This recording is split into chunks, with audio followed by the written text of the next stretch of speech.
ഞാൻ Ramu. Hello. Hello. സത്യത്തിൽ എനിക്ക് കേട്ടപ്പോൾ പ്രയാസം തോന്നി. ചേച്ചേ, ഈ നാട്ടിൽ വന്നിട്ട് ഇങ്ങനൊരു സംഭവം ഉണ്ടാകുമെന്ന് വെച്ചാൽ ഏതായാലും അവർക്കൊക്കെ വേണ്ടി ഞാൻ ക്ഷമ പറയുന്നു. അല്ല, നമ്മൾ ആരാണെന്ന് മനസ്സിലായില്ല. ഒക്കെ പറയാൻ വേണ്ടിയാണ് ഞാൻ വന്നത്. വരണം, വന്നാട്ടെ. കയറണം. വിശ്വസിക്കാം, എന്തും എന്നോട് പറയാം. അപ്പൊ തന്നെ വന്ന് രാമേട്ടനെ കണ്ടാൽ മതിയായിരുന്നല്ലോ. നീ ഒരു മണ്ടൻ. ഞങ്ങൾ ആദ്യമായിട്ട് കാണുകയല്ലേ, പിന്നെ എങ്ങനെയാ എന്നെ കുറിച്ച് അറിയുന്നത്? ഒന്ന് കൈ കയറി പിടിച്ചെന്ന് കരുതി ഇത്രയും തല്ല് ശരിയായില്ല. ക്ഷമിക്കണം, എന്നെ ഇവിടെ കൂട്ടിക്കൊണ്ടുവന്ന് എന്തിനാണെന്ന് പറഞ്ഞില്ല. ഓഹോ, അത് പറയാൻ മറന്നു. നമുക്ക് ആ പ്രശ്നം ഒന്ന് കൈകാര്യം ചെയ്യല്ലേ? സാർ ഇവിടുത്തെ പഞ്ചായത്ത് മെമ്പറാണെന്നുള്ള കാര്യം ഞാനിപ്പോഴാണ് അറിഞ്ഞത്.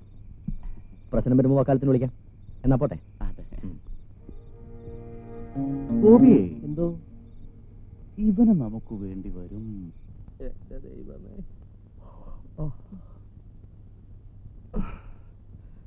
അച്ഛൻ കാപ്പിയൊന്നുമില്ലേ? കാപ്പി? ഞാനിവിടെ വല്ലവന്റെ കാല് താങ്ങിയാ ജീവിക്കുന്നത്. അതിൻ്റെ ഇടയ്ക്ക് വേറൊരുത്തന് കാപ്പി വേണമെന്ന്. ക്യാപ്പി? ഞാൻ നിനക്ക് തങ്കോസ്മം കലക്കി തരാം. എന്നെ കൊണ്ടൊന്നും പറയിപ്പിക്കരുത്. ഇനി ഒരു നിമിഷം ഇവിടെ താമസിക്കരുത്. ഇറങ്ങിപ്പോക്കോ. പോ. എന്താ ഇത്? പണം. പണം ഞാൻ കൈ കൊണ്ട് വിടൂല, പോക്കറ്റിലോട്ടിട്ട്. അപ്പൊ എന്താ വേണ്ട? ചായ വേണോ, കാപ്പി വേണോ, ബൂസ്റ്റ് വേണം? കുട്ടി പേടിക്കണ്ട, അന്നത്തെ പോലൊന്നും ഉണ്ടാവില്ല. ഒന്ന് മാപ്പ് പറയാൻ എങ്ങനെ മുന്നിൽ കിട്ടുമെന്ന് ഞാൻ ആലോചിക്കായിരുന്നു. ഇപ്പൊ ഒരു അവസരം കിട്ടി. സാരമില്ല. പിന്നെ കാണാതായ സഹോദരിയെ കിട്ടാൻ ഞാനും പ്രാർത്ഥിക്കാം.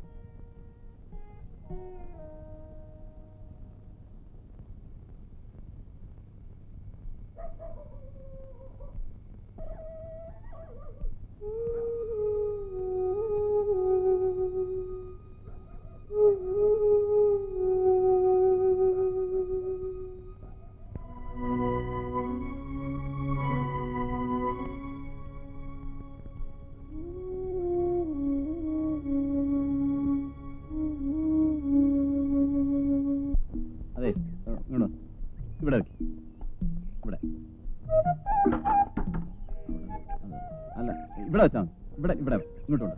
ഇവിടെ അവിടെ തന്നെ വെച്ചാൽ മതി. ഇവിടെ തന്നെ വെച്ചു. ഇങ്ങോട്ട് അവിടെ അല്ല, ഞാൻ ഇവിടെ വെക്കാനാ പറഞ്ഞു.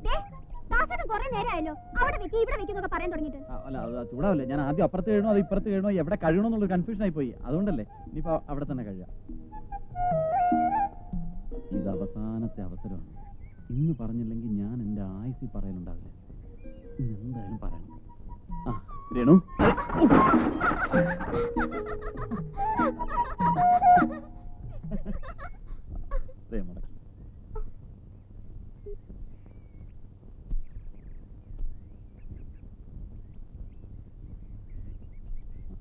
എന്താണ് അത്ര ചിരിക്കാൻ? അല്ല, ഈ രേണുവിന്റെ ഓരോ കൂട്ടുകാരികൾക്ക് പറ്റുന്ന ഒരു അബദ്ധം. അതോ നിനക്ക് പറ്റിയ അബദ്ധം? എന്താ നീ അവരോട് എന്താ ബല, നീ എന്തായി കാണിക്കുന്നത്?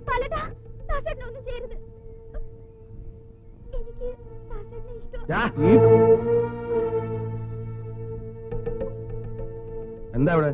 അച്ഛവള് പറയുന്നില്ലേ ഇവക്ക് ഇവന് ഇഷ്ടമാണ്.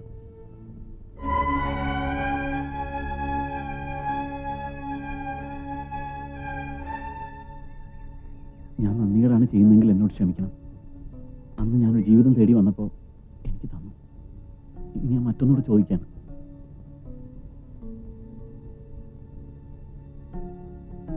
രേണുവിനെ എനിക്ക് തന്നോടെ? ഇല്ലെങ്കിലോ? ഞാൻ കൊണ്ടുപോകും.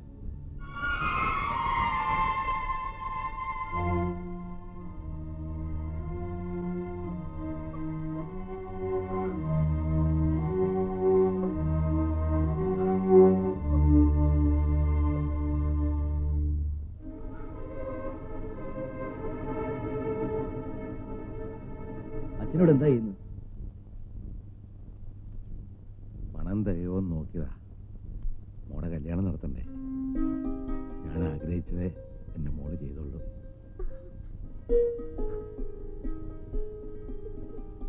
ഇത്ര പെട്ടെന്നൊരു രാജകുമാരനായിട്ട് പ്രൊമോഷൻ കിട്ടുമെന്ന് ദാസൻ സ്വപ്നത്തിൽ പോലും വിചാരിച്ചില്ല. ഒക്കെ എന്റെ ഭാഗ്യം. എന്റെ മോൻ ഭാഗ്യമുള്ളവനാണെന്ന് അമ്മ എപ്പോഴും പറയുമായിരുന്നു. അങ്ങനെ ഒരു അമ്മയുള്ള കാര്യം ഇപ്പോഴെങ്കിലും എന്നോട് പറഞ്ഞല്ലോ, സന്തോഷായി. അച്ഛൻ്റെയും അമ്മയുടെയും തണലിൽ വളരാൻ കൊതിക്കുന്ന പ്രായത്തിലെ നഷ്ടപ്പെട്ട അവരെക്കുറിച്ച് ഞാൻ മനഃപൂർവ്വം ഒന്നും പറയാതിരുന്നതാണ്. പേരുകേട്ട കഥകളി നടനാണ് കത്തിവേഷൻ ശിവരാമൻ നായർ. കഥകളി ഭരതനാട്യത്തെ സ്നേഹിച്ചു, നിന്നുകെട്ടി. അച്ഛൻ അമ്മയോടുള്ള സ്നേഹം കാരണം എന്നെ ശിവദാസാന്ന് വിളിക്കും. അമ്മ അച്ഛനോടുള്ള സ്നേഹം കാരണം എന്നെ വെറും ദാസാന്ന് വിളിക്കും. ഇനിയിപ്പോ രേണുവിന് എന്നോട് സ്നേഹം തോന്നുന്ന സ്ഥിതിക്ക് എന്നെ എന്ത് വേണമെങ്കിലും വിളിക്കാം. ഞാൻ സ്നേഹമുള്ള എരുമക്കാരെന്ന് വിളിക്കട്ടെ? വിളിച്ചോളൂ, വിരോധമില്ല. അവസാനം സ്നേഹം കൂടിക്കൂടി അത് വെറും എരുമയെന്ന് മാത്രം ആവരുത്. നീ എന്തിനാ അവനെ പിടിച്ച് അവിടെ കിടത്തിയത്? കിടത്തിയതല്ലല്ലോ, അവൻ കിടന്നതല്ലേ. അവൻ എന്റെ സഹോദരനാണെന്ന് അറിഞ്ഞപ്പം മുതൽ എന്റെ ഇടനെഞ്ച് പൊട്ടിപ്പോയി. അച്ഛൻ രണ്ടാണെങ്കിലും അമ്മ ഒന്നാ. അമ്മയുടെ സ്വത്തിൽ എല്ലാ മക്കൾക്കും തുല്യ അവകാശമാണ്. ആകെ കൂടി എനിക്കുള്ളത് 17 സെന്റ് സ്ഥലമാണ്. അത് ഞാൻ രണ്ടായിട്ട് ഭാഗിക്കേണ്ടി വരില്ലേ? വേണ്ട, വായിക്കേണ്ടി വരില്ല. അല്ലാതെ തന്നെ അവൻ മുഴുവനായിട്ട് എടുത്തോണ്ട് പൊക്കോളൂ. അറും പറ്റുന്ന വാക്കുകൾ പറയാതെ. എങ്ങനെ പറയാതിരിക്കും? അന്ന് അവനൊരു സഹോദരിയുടെ കാര്യം പറഞ്ഞിരുന്നില്ലേ? നിന്റെ ഓർമ്മയിൽ അങ്ങനെ ഒരു സഹോദരി ഉണ്ടോ? അവനെ പ്രസവിക്കുന്നതിന് ബാസ്ത്രി വേറെ ആരെങ്കിലും പ്രസവിച്ചിട്ടുണ്ടോ എന്ന് ആർക്കറിയാം?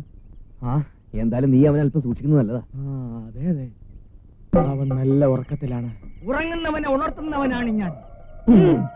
ഈ മുട്ട എങ്ങനെയെങ്കിലും അവന്റെ അകത്താക്കണം. ആംലേറ്റ് ആയിട്ടാണോ ബുൾസൈ ആയിട്ടാണോ? എങ്ങനെയെങ്കിലും 101 ആവർത്തി നശീകരണ മന്ത്രം ജപിച്ച് ബ്രഹ്മരക്ഷസിനെ അടക്കിയിരിക്കുകയാണ് ഈ മുട്ടയിൽ. രാത്രി കൊടുത്താൽ രാവിലെ പോകും, രാവിലെ കൊടുത്താൽ രാത്രിയിലേ പോകൂ. കൈ നീട്ടു. അയ്യോ, മുട്ട പൊട്ടിപ്പോയി.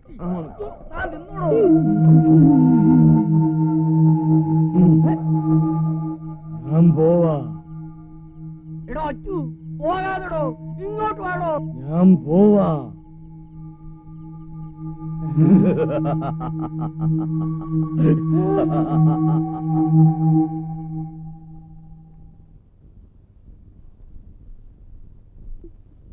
എങ്ങനെയുണ്ട്? കൊള്ളാമോ? ഏട്ടൻ വാങ്ങിച്ചതന്നല്ലേ, ഇഷ്ടാവാതിരിക്കോ? നോക്കട്ടെ. ഉള്ള പണം കൊണ്ട് ഉരുപ്പടി വാങ്ങി ഇവിടെ ദേഹത്ത് മാത്രം ഇട്ടാ മതിയോ? നിനക്കൊരു പെണ്ണിന് ജീവിതം കൊടുക്കാനുള്ളതല്ലേ? ഇവള് സന്തോഷമായിട്ട് ഈ വീട്ടിൽ നിന്ന് ഇറങ്ങുന്നത് കണ്ടല്ലേ എനിക്കൊരു ജീവിതമുള്ളൂ. അല്ലാതെ ഒരു ഏട്ടനാന്ന് പറഞ്ഞ് ഞാൻ ഈ വേഷം കെട്ടിട്ട് എന്താ കാര്യം? നിനക്ക് ജന്മം തന്നപ്പോഴേ ഈ വേഷവും ഞാൻ കൈ തന്നതല്ലേ. അച്ഛൻ ഇതുവരെ ചെയ്യാൻ കഴിയാത്താണ് മോളെ ചേട്ടൻ നിനക്ക് വേണ്ടി ചെയ്യുന്നത്. എന്റെ കണ്ണടഞ്ഞാലും നീ ബന്ധം വിടരുത്, മരണം വരെ.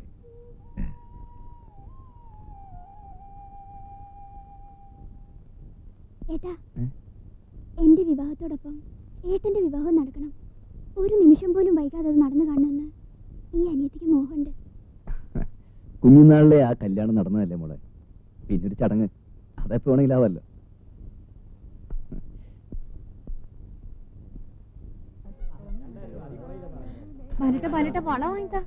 വള വാങ്ങിച്ചാ മാല വാങ്ങിച്ചാ കൊച്ചു കുട്ടിലെ പോലെ കിടന്ന് ചിണുങ്ങാതെ എന്താ വേണമെന്ന് വെച്ചാൽ മേടിച്ചോ. എനിക്ക് ഇതിനൊന്നും സെലക്ഷൻ അറിയില്ല, അതുകൊണ്ടാണ്.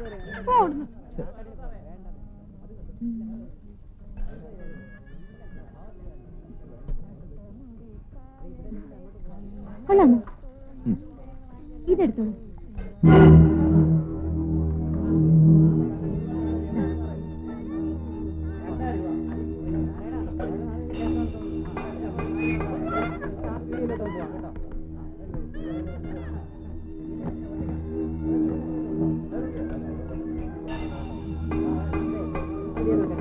ഇതെന്താ വില? 20 രൂപ. ആ തുണി ഇങ്ങനത്തെ ഇതല്ല, ആ നീല.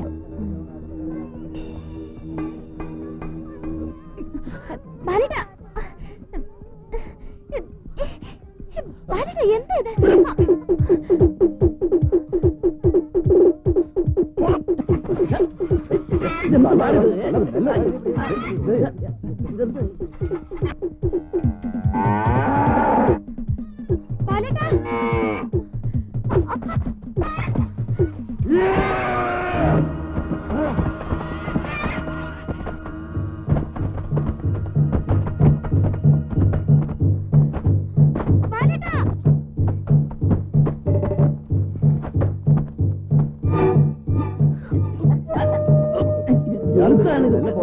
മനുഷ്യനെ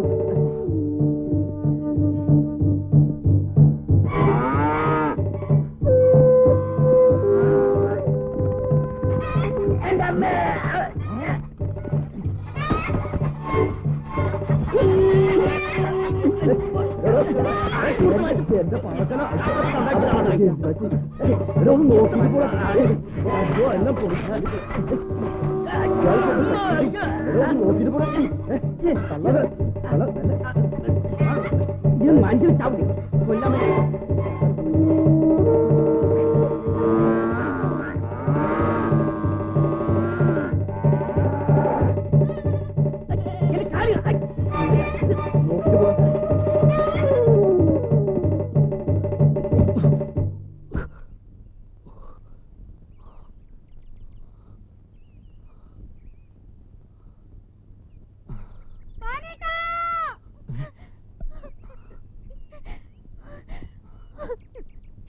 എന്താ ബാലേട്ട ഇത്? ബാലേട്ടൻ എന്തിനാ അങ്ങനെ ഓടിയത്?